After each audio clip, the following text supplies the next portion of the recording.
You're listening to The Brief, a podcast from the Business Council of Alberta. We dive into the stories of innovation, economics, and the people working to make life better for all Albertans. Let's get into it. Jonathan, welcome to the podcast. Thanks, Adam. Appreciate it. Jonathan, we're here to talk all things U.S. relationships, geopolitics, etc. So let's jump in. But let's set the stage for the discussion. How did we get here with Trump? Unpack his journey to a second presidency. Well, I think to understand Trump, you have to understand the bigger forces shaping not just U.S. politics, but really shaping global politics. And we're on a podcast here, so you can't see my hand, but I'm holding up my iPhone. And I have a theory, Adam, that the biggest driver in not just American politics, but really global politics is not Donald Trump. It's not even any one person. It's actually two things. It's what I call the decade before Trump, pre-Trump, PT. And that is the decade from 05 to 15. Obviously, the last 10 years, we're living through the age of Trump. But I think the previous 10 years are just as important for two reasons. One is you have the invention of the iPhone in 2007. Number two is you have the creation and really the acceleration of social media from 5 to 15. And I think that sets the stage for Trump, but also for this broader shift toward populist backlash that we're seeing across the West. And I think the reason is because of the power of the algorithms on social media, pushing us into our partisan and our tribal silos. And also because of the transformation from traditional media to social media. We just don't have the gatekeeping power. First of all, the media never had the gatekeeping power. People assume we did, right? Oh, interesting. But I think any gatekeeping power that we had, any effort to sort of push through antibodies in the system, I think has really collapsed with the creation of the iPhone and concurrently the development of social media. It's the world we all live in. It's the ocean we swim in. US, Canada, Europe, you name it. That is what's running everything. There is no Trump without the phone and social media. He's a product of it. Trump isn't the issue. Trump's a symptom of this larger issue. And you could say an accelerant. But Trump himself isn't the issue. He's more the beneficiary than anything else. But don't take my word for it, by the way. People forget the same time that Trump was first coming to power in the U.S., Brexit was passed over in the U.K., exact same year, 2016. And if you look at the transformation of British politics, and, you can see it in Canada here as well. The working class voters, traditionally the party of labor, identifying now with populist nationalist candidates. It's a long answer. No, it's a great answer. I love the reframing of it, and I'll pick up on kind of the social media, yes, the product of it. Reince Priebus was at a conference I was at recently, and he said, "Division is profitable, unity is a loser." Yeah. What? And how do we change that? I mean, the key for our future, by the way, and we're talking about the present and the past, but just a really quick jump into the future. Yep. How do we change that dichotomy? How do we recreate the incentive structure in politics and media so that there is a reward for unity? And that's not easy. Yeah. So I want to kind of figure out what's the cart and what's the horse in the sense of, did the social media platforms create algorithms and then our tribal natures responded to that, or did the social media platforms say we're tribal beasts, let's make ourselves fight each other? So what came first, the tribalness or the algorithm, or did it just kind of co-evolve to the point where we are today? I think human nature is always what it is, and the technology has just reinforced that, right? It's given us that dopamine hit, right? Yep. The challenge we have is that we know that we're beholden to these algorithms. We know that every time we reach for our phone or we see our kid reach for his or her phone, it's closer and closer to reaching for a pack of cigarettes. Yeah. We don't like when we do it. Yeah. We hate it when we see our kids do it.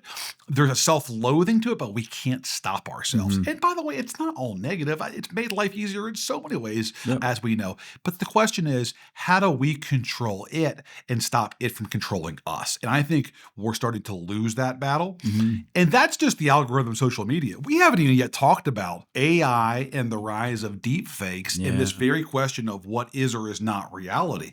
What I worry about is 5 years from now, we've collectively as a society figured out the algorithms and social media, but that's history. We're now even deeper and we're in this morass, and we're talking now about what is or is not real. These are really sobering times, and that's just a societal impact. We haven't even talked about the economic impact yet of what's ahead of us in terms of the changes that are going on in technology. I don't want to get entirely onto like a TED talk about technology, but you just can't understand Trump, you can't understand American politics or global politics without first, I think, grasping the sort of technology underpinning these changes. Yeah. Do you see or foresee a tipping point where we recognize the cliff we're driving ourselves off from a polarization standpoint, and we change the algorithms or get to do something where we are being more You're already unified? seeing, you're already seeing it happen. Okay. You're already seeing it happen. Australia has banned social media for everybody under 18. Denmark just did the same last week for under 15. It's a hell of a lot harder, obviously, in North America because of the sprawling nature of our countries, and obviously because of issues with free speech protections. But I think, again, I come back to the tobacco example. It's a bit like restricting access to cigarettes. We know that we can't do it for adults, but boy, we're going to try and save the next generation. Yeah. And I think that's why you see the first step here is to limit access to children. It's harder to deal with adults, but I think that we are seeing now the first efforts to rein in the power of that this technology has over our lives. Again, I just worry about this thing moving so slowly because government does move slowly. And by the time we figure out how to address the algorithms, we're so far past that. Yeah.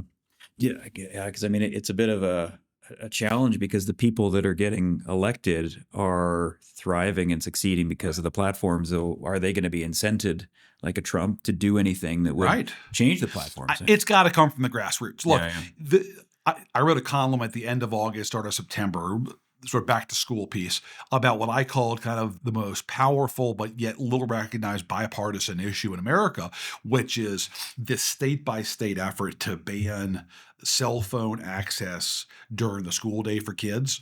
This is happening in red states, blue states alike in the U.S. Governors are signing bills basically banning bell to bell throughout the school day. Kids cannot touch their cell phones. It has to be in a locker. So I think that, again, there is a recognition of we have to address this, and that's happening. But just flash forward to the 2028 presidential race or the next federal election in Canada. The issue is going to be, is that video you just saw on your phone real or not real? Yeah, totally. Yeah. I mean, that's really sobering stuff, right? Because then we're in a whole different set of issues. No, I know. Totally. You had mentioned that Trump is a product of the algorithms and the times. Could a Trump have won in the 80s and 90s when a Reagan or a Bush or a Clinton? No. No way. No. The two parties were more powerful. Yeah. There was more top-down control of the parties. I think there was still some gatekeeping power in the media. And I think the standards and expectations of society were different. Trump's crudeness alone would, I think, have disqualified him 40 years ago. People of that generation, let's say the World War II generation or even the silent generation, would not have tolerated that kind of a public presentation. It was just not how you carried yourself in public life. Yeah. So I think the answer is no. I think he's a product of the times. And we're in a more casual, frankly, crude moment here. And I think he kind of reflects that in a lot of ways. How he speaks, how he carries himself. It's hard to imagine like a George H.W. Bush or Brian Mulroney, dropping the F-bomb. Yeah. Dropping totally. the F-bomb in public comments with the tapes rolling. Yeah. Not like a hot mic in the back of the plane. Yeah, exactly. But like all the cameras in the Oval Office, right? Yeah. How did we get to that, to use your term, the casual and crude moment we're in? Is that just been exacerbated by generational changes, technological shifts, I sort of dumbing down of media and pop culture, frankly. It's just kind of what's happened to society. I don't want to be a prude. I don't want to sound like I'm, Grandpa Simpson here. Oh, kids.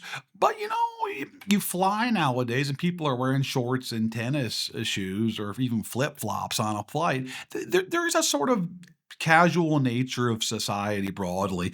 People speak in certain ways. And I think that that's accelerated also by the phone, by the internet, because people now see that what was once sort of taboo, you couldn't say, well, boy, you can say it on a screen. Yep. Yeah. And that has slowly shifted from the screen to real life. Yeah. The screen's given us a bit of a shield of willingness to say and do things we wouldn't when you and I are face to face, right? Would never imagine saying, right? Exactly. But I covered politics for 10 years at the New York Times, and you can imagine just the unbridled hell that I caught from people, left and right on the spectrum, right? Especially during the Trump year. Yeah. People have strong views. One of the little things I would do on social media, on Twitter mostly, is when somebody gave me a hard time, I would say, would you ever dare say such a thing to my face? Or if I got like a nasty email, I would reply with the same thing. And you know what would happen? Half the time there would be no response because people would realize, oh my gosh, there's a real person behind that screen. Yeah. And then the rest of the time they'd back off. And they'd say, well, I didn't totally mean it like that. Because people do have kind of a decency to them when they're confronted with that face-to-face or even quasi-face-to-face. Yep. But boy, there is something that is sort of emboldening about the screen. It is. Yeah. Where you think that there's nobody watching or listening, right? Yeah, totally. Tell us about Trump. What does he stand for? How does he operate? How does he do business? Having covered him for 10 years now, he's such a break from every conventional American president in our times.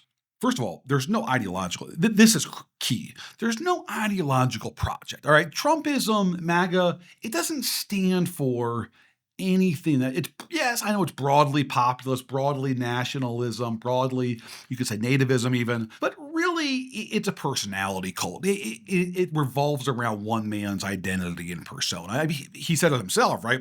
I decide what MAGA is.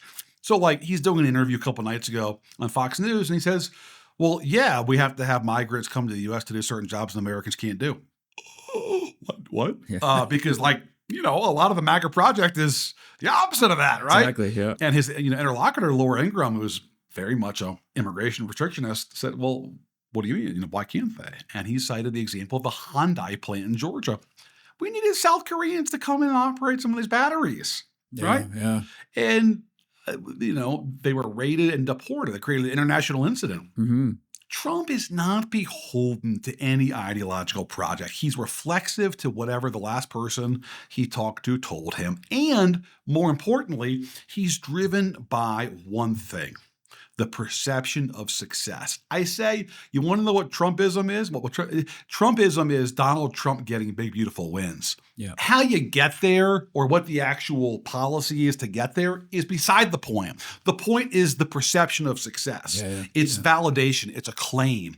That's why he's so thirsty for the Nobel Peace Prize.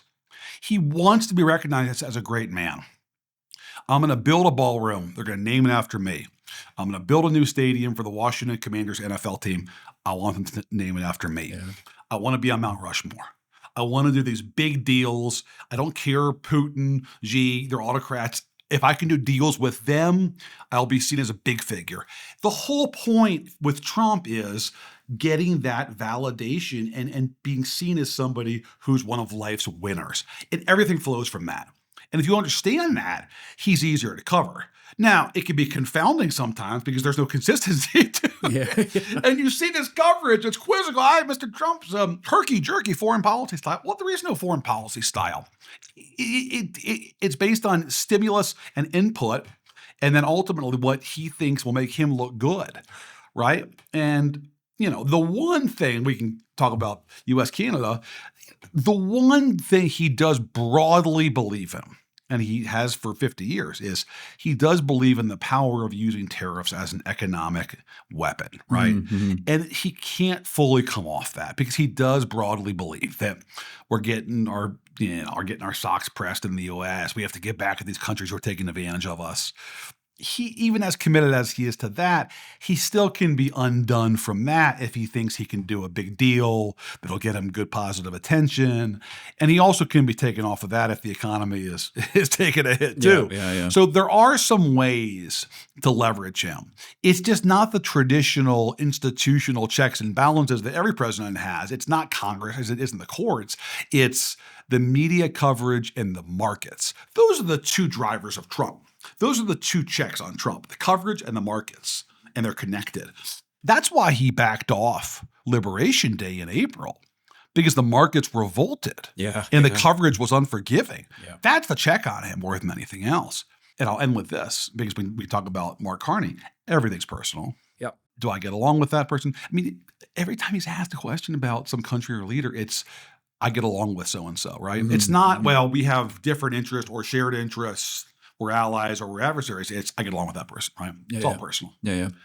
So there's no grand strategy. I've heard some people say he's a genius. There's a strategy behind the madness. No, making up as he goes. Yeah. But with the one true north being, how do I come off as a success? How am I perceived as winning, right? That's the actual, that underpins the strategy, right? But there's no great substance behind it. It's like the old West set in Hollywood, where if you like walked up to it and pushed it, it's plywood, right? It's just there's no substance there. It's just it's all trying to sell. He's one of America's great hustlers. He's more in line with P.T. Barnum and Buffalo Bill than he is a conventional American politician. He just wants to sell. He wants to sell Trump. He wants to sell America. The details are not important, right? He's selling. He wants you to buy the car. He wants you to understand he's a winner, right? Yeah. One of the things that Canada really struggled with early on, we'll jump a little deeper into that relationship in a minute, but was how do you respond to Trump? When Trump is the quote unquote bully in the room, early reactions were bullies respond to strength, fight him back, punch as hard as he's giving. Yeah. But then it began to recognize in Canada, at least, that it is more about a relationship, making him feel like he's getting a win. How would you say international leaders should respond? Is it meet the bully at the bike racks out back and take him on fully, or stroke the ego and try and let this sort of dissipate? Depends on the country. Okay. And I think you can say the same about business too, right? Like there's some businesses where, look, you can fly under the radar screen because you can just do business with his staff or the cabinet, and you don't rise the level. And probably better that you don't, right? You want to stay out of his crosshairs. Yeah. Some companies have no choice. You're Apple. Yep. You're Tim Cook. Yeah. Whether or not you manufacture iPhones in China and India is existential to your business. You have no choice but to deal with Trump. Yeah. I think the same goes for countries, right? Like, look, Canada has no choice, right? We're next door, biggest trading partner, best friend. At least we were best friends. I hope we still are. I think we will be. Yeah. Have no choice, right? If you're Bulgaria, like, I don't know. Yeah. You can probably get by, right? Yeah. The next 4 years. But Canada, I just think you have to find a way to get common ground and just get a personal dynamic with him that at least keeps him at bay, right? And I think this is where Mark Carney actually has a good background. And I wrote this when I was in Toronto covering your federal election in April, is Carney has sort of almost the platonic ideal of the resume that Trump respects and admires, right? Yep. He went to the right schools. Yep. He worked for the right companies. Yep. He has the sort of prestige resume that Trump has always found to be, formidable, right? Trump is forever the kid from Queens, the outer borough kid whose dad was a developer in the outer borough, who wanted to play in the big city. He wanted to take Manhattan, right? He wanted to impress the toast of Manhattan. And Mark Carney is somebody who is of that world. Goldman Sachs, Harvard, Bloomberg LP, right? He's of that. Yes, he's Canadian, but he's really a man of the world. He's a man of the FT, right? Totally. He's like the FT come to life, right? And like for all of us talk about globalist and our global, Trump doesn't hate globalists. He wants globalists to love him. Mm-hmm. And I think Carney has a much better chance than Justin did because of that background. Carney has met people like Trump, right? He's done business in New York. He understands what a brash New York developer is like. And you just watch some of the backstage conversations with Carney and with Trump. Carney's figured out Trump. Mm-hmm. It was in Egypt, I think, when Trump was signing the peace deal between Israel and Hamas. And Trump is recognizing the foreign leaders. And I guess he called Carney President Carney. Mm-hmm. And there's this hot mic moment where Carney walks up to Trump after the speech and leans in and says, in that very Canadian way, Mr. President, I wanted to thank you for giving me that promotion. And Trump looks at him and says, you call me president, not prime minister. And Trump, in a very Trumpian kind of one of the boys ways, kind of rolls his eyes like, oh shit, did I? But then Trump, and to his credit, Trump has great timing. Trump has a comedian's timing. Trump says, Mark, it could have been worse. I could have called you governor. I mean, this is important. Trump couldn't tell you what province Calgary is in, all right? Yeah. I don't think Trump could name 3 provinces in the whole country. Right. Trump is not stupid, though. Trump has a feral genius about power dynamics, and Trump has a gift for gab, right? Mm. He just has an ability to bullshit with people and develop relationships because he is a salesman. He's a hustler. Yep. He wants to win you over. Yeah. I don't care if it's Gavin Newsom or Vladimir Putin. Whoever's in front of him, he wants to win you over. Mm. And that's Mark Carney too, right? Yep. Yep. And Carney has figured that out, right? Yeah. You got to schmooze the guy. Yeah. Let's dive deeper into the relationship with Canada. I think we were doing okay until a certain premier decided to run some. Speaking of provinces, well, here's what's funny about that, Adam, though.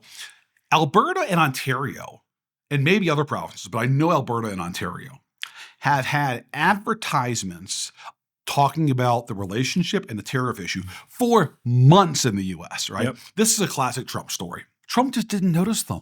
Trump was watching TV, as he's wanted to do one night, I assume Fox, and he sees the spot from Ontario with the old Reagan speech, and he goes ballistic, right?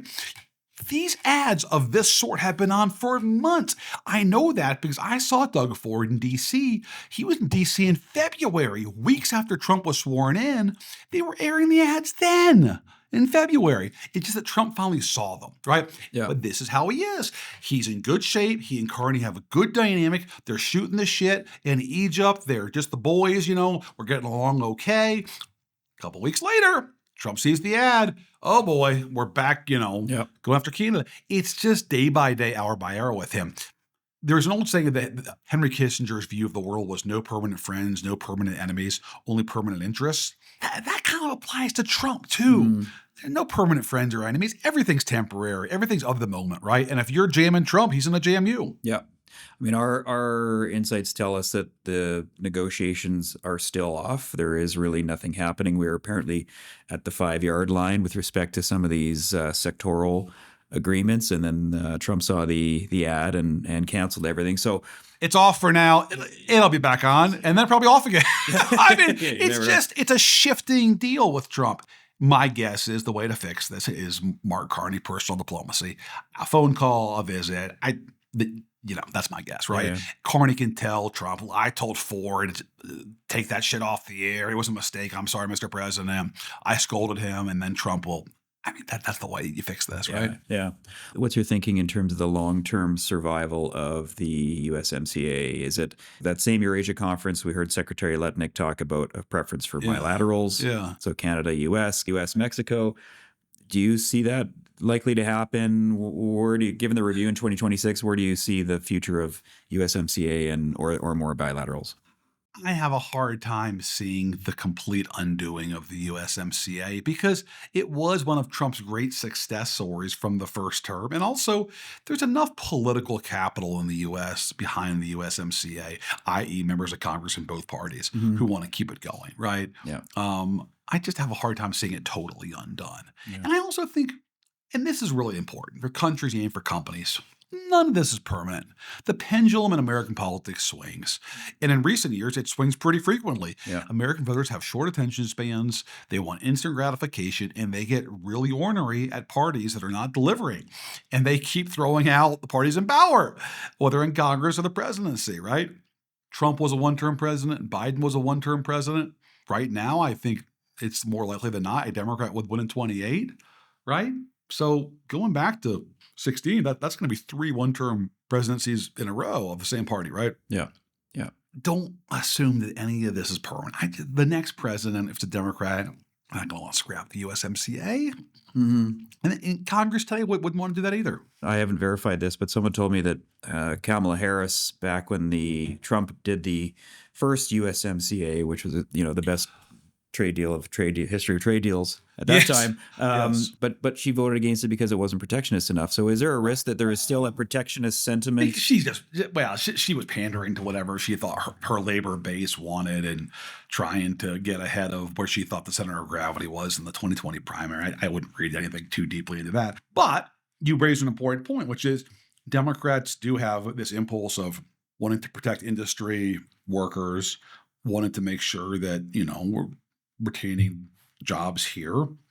And that kind of populist strain is also shifting to the right too. So that definitely is a factor. I just think it's hard to throw out something that has been such a success story, starting with NAFTA and then bringing to this, the USMCA. I have a hard time seeing it. So you do feel that the relationship will somehow revert back to a bit of a historical mean? Yeah. The relationship has moved because of the capriciousness of one person and his volatility, right? There's no interest in the Congress. There's no interest among American citizens to have an adverse relationship with Canada. Like the neighboring states of the, in the U.S. are deeply enmeshed in the Canadian economy and vice versa. Most Americans have some history or friends or relationship or family in Canada. I just think that this is a momentary issue that's the result of one man's presidency. Mm-hmm. And I think whoever wins in 2020 and 2029, if it's a Democrat, I think we're going to go back to where this has been for a long time. There are challenges in terms of the economy, wanting to sort of, onshore American jobs. But I just think it has less to do with Canada and more to do with the global South and Asia. That's the real challenge for us when it comes to the manufacturing economy. I just think the U.S.-Canada recent unpleasantness, shall we call it, is fleeting because it's a result of one person more than anything else, right? If this was President Nikki Haley or President Kamala Harris or Gavin Newsom, I just don't think you would have this issue, right? Yeah. Because why? Well, they're more anchored to a worldview. And the worldview is our economies and our militaries are intertwined and have been for decades. We're best of friends, neighbors, and allies. It's in our interest to get along. And of course, that's what we're going to do because that is part of a worldview. Trump doesn't have a worldview. Yeah. Okay. All right. That's true. Nothing. It's in the moment. Are they being nice to me or not? Right. Yeah. Does Canada have any strategic leverage? And what I mean by that is I was actually in that Euraegis conference sitting beside Doug Ford when Secretary Letnick was on screen telling us how it's going to be a win-win, but we're going to win, you're going to come in second.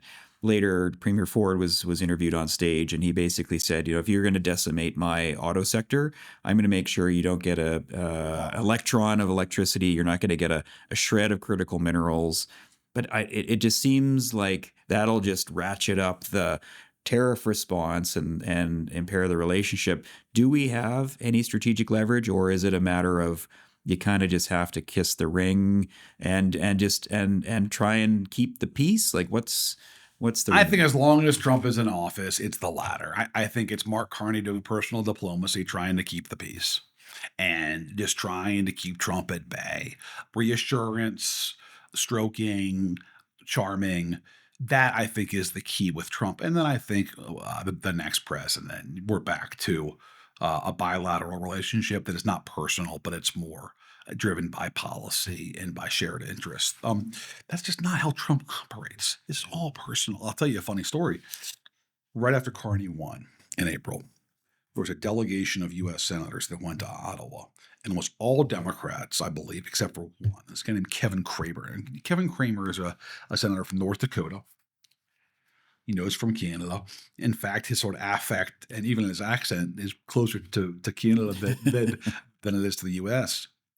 He's a Trump guy, MAGA supporter, but he's no bullshit, and he's very candid, and he understands the reality of Trump. Mm-hmm. And so they're in the room with Carney, and it's one of these diplomatic sessions, the formal. They're talking about Carney's win, the new administration in Ottawa, and, so, Prime Minister, how are things going with our administration? Have you gotten to know President Trump yet? And Carney is doing his very buttoned up banker. Oh, yeah, we've had a very positive, bilateral first meeting, and our staffs are talking. And this guy, Kevin Cramer, the senator from North Dakota, has heard just about enough, right? Because it's so starchy and buttoned up, and Cramer is not. And Cramer says, forgive me, Mr. Prime Minister, I have to interrupt, but have you really gotten to know Trump yet? Carney says, well, we had a very positive meeting in Washington, and no. But do you know him? Are you talking to him? Carney doesn't really know what to say. He says, well, what do you mean am I talking to him?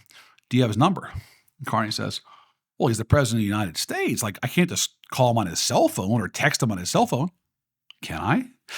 And Cramer leans in and says, Mr. Prime Minister, if you're not doing that, you're making a huge mistake. He expects that. And don't just call him or text him when you want something or some issue. Just stay in touch. Check in. Just check in. Yeah. How you doing? One of the boys, right? Yeah. And Carney's no dummy. And Carney's, are you sure?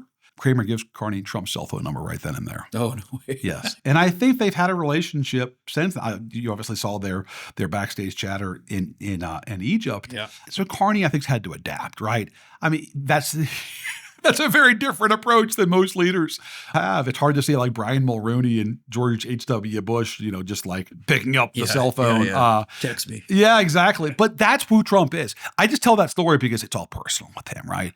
You're not going to appeal to him by making a 17-point case with a white paper about our bilateral relationship. His eyes would glaze over before you could finish saying bilateral, right? Yeah. It's just all personal. Mr. Trump, come on, this is a win for both of us. I'm going to give you a win on this. You're going to be able to go say X, Y, Z. That's what he wants. Yeah. Yeah, that personal one-on-one. Yeah. Let's switch gears. Let's talk Putin and Russia. Yeah. Putin doesn't seem to care about Trump's threats. He's still killing people. Or his charm. Exactly. And Trump tried both. Yeah. And Trump famously said before the election he would end the war in a day. But what's Trump going to do with Putin, and how does he solve that whole Russia and Ukraine situation? Not very easily. Yeah. Trump is the consummate salesman. He wants to do deals, and especially with big countries.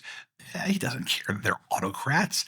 He sees everything through the prism of the 1980s, right? And to him, Russia is a big, powerful country. Now, you and I know it's not. Its economy is a fraction of what it used to be. John McCain had a great line. He said, Russia is a gas station posing as a country. I haven't heard that one. That's good. I think folks can appreciate that in Alberta. Yeah, totally. Trump's world, though, is big countries. If we get along and do deals together, that's good for me and good for America. It's just that's the extent of it, right? Putin, being a trained KGB agent, understands that's how Trump operates. And Putin keeps tossing the bait in front of Trump just enough to keep Trump away from cracking down, right? So I know for a fact from talking to folks who worked for Trump in the first term that Putin would get on the phone with Trump and would say, if only our staffs would stop intervening, our two countries could do these great deals together on energy and the Arctic, everything else. You and I can do business together. And Trump loves that. And Putin just keeps doing enough of that he has Trump on the line. Keeps him on the hook. Yes. Yeah. And you've noticed every time Trump starts talking tougher, we're going to send these missiles deeper into Russia. Putin gets Trump on the phone or agrees to come to a summit and buys more time. He's just stringing Trump along. Trump, I think, has kind of figured that out, but he's just so susceptible to deal making, right? Mm-hmm. That Alaska summit, right? All Trump wanted was Putin to agree to sign some damn piece of paper and walk out for the cameras to hold the paper up. It didn't matter what the paper said.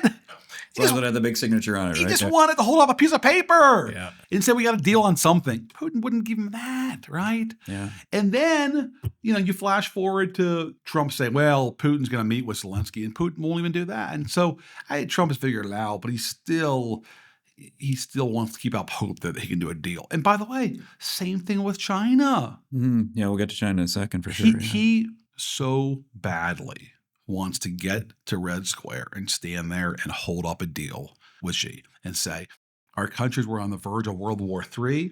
I stopped it. Our two great countries, the two great economic powers in the world, because of me, we're getting along and we're going to stop this war before it started. I'm the peacemaker, right? He just so craves that picture. He craves that image. And by the way, back to Putin real fast. That's why Putin in Alaska at the very end of their press conference floated the idea of bringing Trump to Moscow. Because Putin knows that Trump wants that image, right? Yeah, in the Kremlin. In the Kremlin, two great world leaders making peace. Yeah.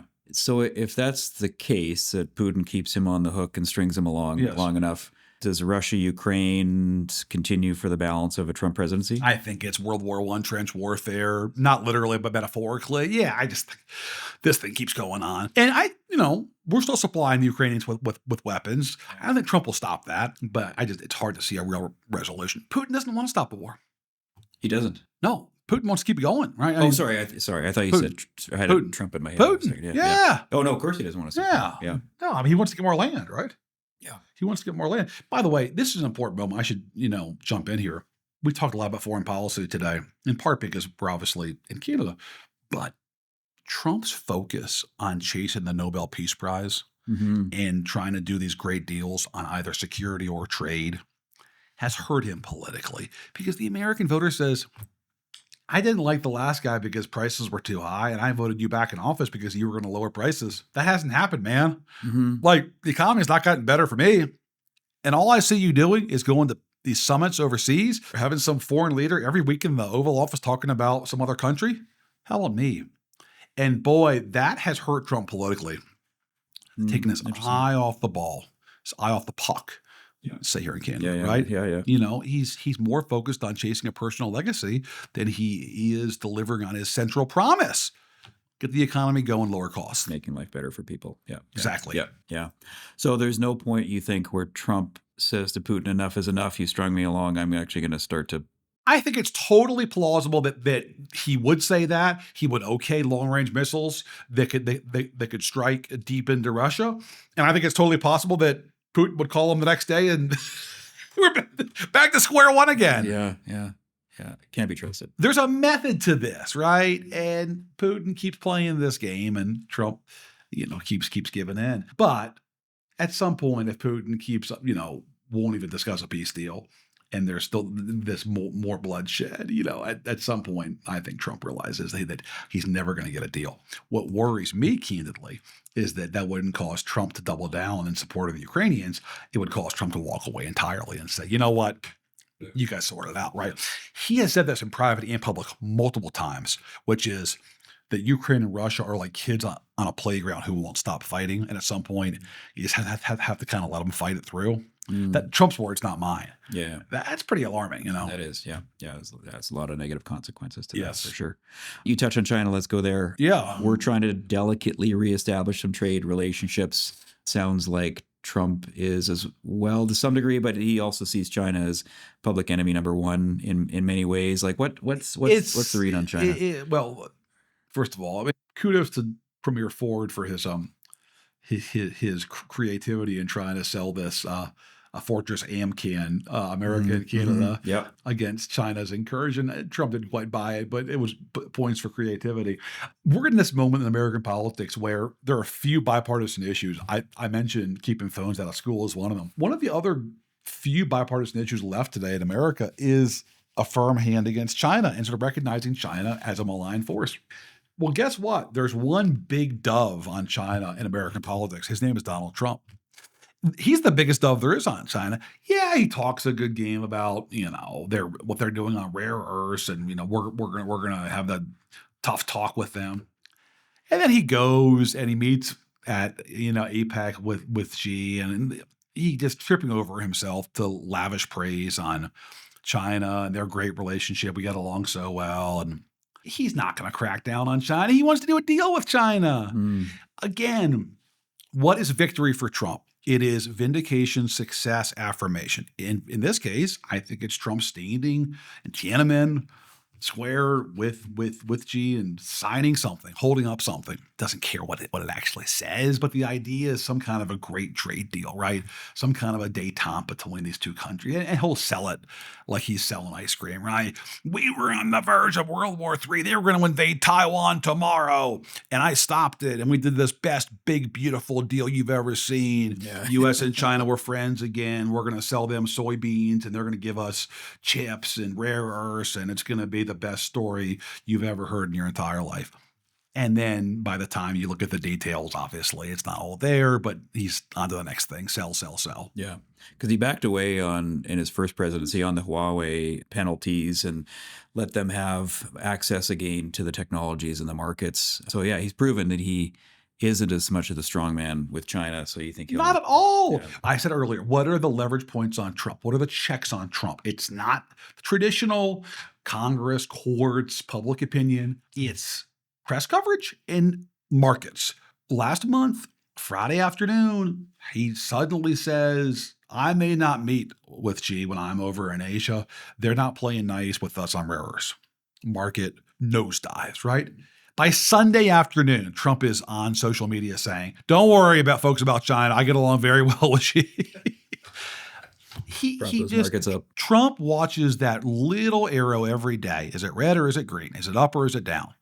That's what drives him. He uses the stock market as an indicator of his economic success, which is why, by the way, he's been in denial about the state of the economy this year and why he was so shocked, I think, by the results of our elections last week, in which Democrats didn't just win, but won overwhelmingly across the country because Trump sees the stock market doing well.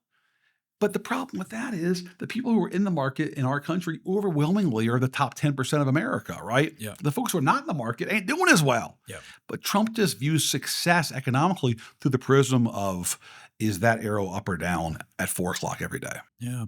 One of the things that Canada is really struggling with, and we are in what I call the perfect definition of a rock and a hard place, is we put on equal 100% tariffs on Chinese EVs to match the U.S. back under the Biden administration. I think part of a matching of U.S., but also to protecting our own domestic manufacturing. China has responded with tariffs on our canola meal, pork, seafood. So if we drop the Chinese EV tariffs, worry about retaliation on the U.S. side. If we try and cut a deal with China, again, so we're affecting either our auto sector or our agricultural sector. Do you see an ability for Canada to lessen our tariffs on Chinese EVs and still be okay in his books? Or will that be seen as you're going against our foreign policy and dealing with a foreign problem? Or are we just sort of stuck with, we're damned if we do? I'm going to give you the most honest answer. Please do. Yeah. That I can think of. I'm not sure he would even notice. No, interesting. A lot of stuff just doesn't rise to his level. There's a lot of business conducted in our country that he doesn't see. This shutdown of the federal government and the reopening of the government, he wasn't really engaged in any of that at any substantive level. It's done at the staff level. He told me that Canada was making a decision on EV tariffs. If he noticed it, you could have a challenge, and you'd have to have Carney finesse it with him and explain it to him and keep him on the reservation. I just think there's a really good chance he wouldn't even notice, though. I'm just being totally honest about how he operates, right? If we can do this under the cover of darkness. Absolutely. Totally. And by the way, that's the best approach with it. If you can avoid getting to his level and just deal with other folks around him, or just not at all, it's just always better, right? Yeah. Yeah. Now, where you have a problem is there's stuff that he suddenly does discover. See the Ontario advertising that he suddenly saw on TV, and then you got a problem on your hands, right? Yeah. But I just think so much of this is personal diplomacy, leader to leader, principal to principal. Carney has figured it out in a way I don't think Trudeau was ever going to be able to do that. Because it's just of who Trudeau is, right? He's not Trump's cup of tea. When Trump looks at him, he sees like an Obama type figure, which he can't stand. Yeah. Carney is somebody that Trump recognizes, right? Okay, serious, sober, a bit dry, with a bit of a sort of, subtle sense of humor, but smart guy. Trump knows that person. Yeah. Trump could do business with that person. He never could do that with Justin. Yeah, yeah. Let's move to close here, looking to the future. So, by the way, what's funny is that I think in a different world, like Doug Ford and Trump could actually get along pretty well. I agree. They have some similarities, right? Yeah. I mean, they're both these kind of bluff, sports loving kind of no bullshit guys. And Ford loves America. I mean, as you know, Ford. He spent a lot of time in his career there. He's lived in Chicago, right? Yeah. It's just so funny that they become adversaries because, like, you would think just personality wise they would tend to get along. Probably enjoy a beer together or something like that. Totally. Yeah. Talking about football or whatever. Yeah, no, exactly. Yeah. So how will the midterms go? Will the GOP maintain the hold or look, I think the elections that we had, the year after the presidential elections, you have governor's races in two fairly big states, Jersey and Virginia, that are oftentimes a tell about what's happening politically. It was widely expected that the Democrats were going to win those races. The fact that the margins were what they were in the teens, I think, was the big news from our election. And it underscores the fact that Trump's a deeply unpopular president who's not addressing the central issue in the minds of the American voter, improving our economy, right? And I don't know how he fixes that in the next year. I don't think he's that interested in fixing it. This is the challenge that the GOP has with Trump. He's an anchor. And you're not going to get rid of the anchor because your voters love him, so you can't walk away from him because you'll face his wrath. But if you stick with him, he's going to drag you down, right? Mm-hmm. Because he's never going to suddenly get interested in selling the economy or messaging the economy. He's not going to do like a whistle-stop tour around America, right? Yeah. He wants to play golf. He wants to do the White House renovations. That's what he's into. And he wants to do cool stuff, go on aircraft carriers, go to the U.S. Open tennis match, go to golf tournaments, go to Yankee Stadium, go to football games. And then if he's not doing that, he wants to chase Nobel Peace Prizes or chase big international deals. It's legacy stuff, right? Yeah. He's a second-term president who's acting like he's in the last year of a second term, not the first year of a second term, which is understandable because he's already been there once and he wants to cement his place in history. But shit, it's pretty bad for his party, right? Yeah. So I think today Republicans would lose the House, Senate, hang on, but it's close. Mm-hmm. I don't think it's crazy that the Senate's now in play either. Yeah. The map's harder on the Senate because of our polarization. It's just harder for Democrats to win in much of the country, right? Take a place like Montana, which is obviously your neighbor to the south in Alberta. This is a state that when Obama was president, you had 2 Democratic senators. They're not going to have 2 Democratic senators again in our lifetime there, right? That's just a non-starter, right? So the Senate's harder for Democrats to crack. House is easier. Now, what we're not talking about, which is sobering, but I think it's important to bring up, is the lengths Trump will go to hold power. I just think he's going to really go all out to protect the House, to damage Democratic candidates and incumbents. And then after the results are in, it wouldn't surprise me if he challenged some of the results, tried to suggest that there was some kind of impropriety, and maybe urged House members to not seat those Democrats who won. I just think we can't have a failure of imagination when it comes to Trump trying to hold on to power. We lived through 2020 in America. Yeah. We know what he's capable of doing. And I think the same thing could apply to the House. Yeah. Do you think he'll try and seek a third term? This is a question that no matter the audience, America, abroad, left, right, center, I never give a speech and don't get this question. Glad I'm consistent with everybody else. Well, because it's what everybody's thinking, right? Yeah. Is this guy voluntarily going to walk away? Or is the American experiment after 250 pretty good years going to come to an end? Mm-hmm. And it's jarring to say out loud. I don't think it's an unfair question. In fact, I think it's a very appropriate question. My glasses half full view on this is that because Trump is so driven by legacy, perception, wanting to be seen as a big figure, one of life's winners, I think he ultimately does walk away.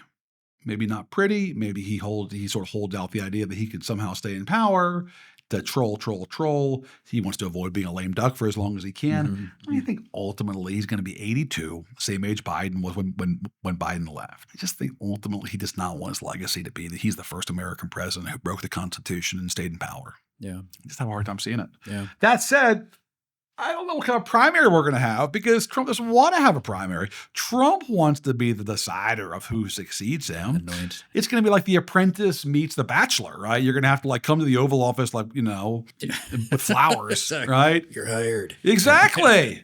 And every time he's asked about it, he talks about Vance and Rubio. He already has the ticket in mind he wants, right? Yeah. Does MAGA survive in its current incarnation? No, it's a personality-oriented movement. It's not driven by any sort of ideological project. And in some ways, Trump has delayed the ideological reckoning that the party is coming to because his personality is so dominant. He doesn't believe that Americans can do certain jobs. He's for H-1B visas. A lot of his supporters would have a problem with that, but he doesn't care. It's what he thinks, right? What's the actual platform of the party? Well, right now it's what Trump thinks. Yeah. At some point that changes. And I think Trump for 10 years has put off this reckoning of, is this a Reagan-Bush small government, libertarian leaning on economic policy, free trade, strong alliances, robust military abroad? Or is it closer to like a European style populist party, right? Right now it's kind of a hybrid that's held together by Trump's personality. I recall that show MacGyver. It's being held together by like chewing gum and like a paper duct clip, tape, right? Yeah. And Trump is holding together. Yeah. And those two factions are living together, to use a different metaphor, in the same house. But the marriage is obviously uncomfortable, right? Yeah. They're not living in the same bedroom, right? Yeah. They're in the house because they have a shared enemy in the left. The left adheres the modern right in the same way that Trump adheres the modern left, right? So like the two dominant parties in my country are animated by what they're against more than what they're for. And even though there's massive internal contradictions with Democrats, they're united by being opposed to Trump. And there's massive internal contradictions on the right.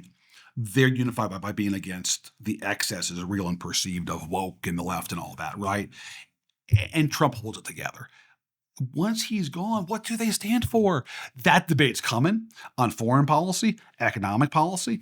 He puts it off, but it's coming. Yeah. I was going to ask, is the future Republican Party a softer, gentler, friendlier, more thoughtful party than it is in its That's the fight. Yeah. I mean, I think on tone and policy alike, that's the fight.